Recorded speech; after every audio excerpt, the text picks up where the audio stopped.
এই গাড়ি আছে সিঙ্গেল এক্সেল 32 ফুট কন্টেনার।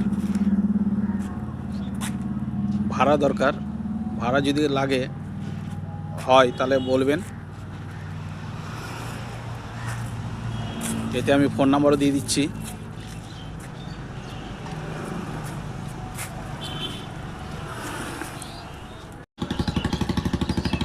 এই দেখেন,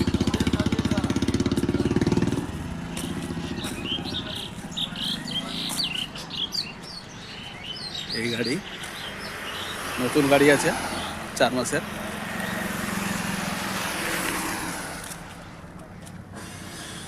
যদি ভাড়াটা লাগে তো বলবেন, ভাড়া পাবেন। ইটাহারে বাড়ি, আমার বাড়ি হলো ইটাহার। রায়গঞ্জ মালদার থেকে যদি ভাড়াটা হয় তাও জানাবেন। যেখানকারই ভাড়া হোক কোনো ব্যাপার নয়, যাওয়া যাবে। এতে আমি ফোন নাম্বারও দিয়ে দিচ্ছি।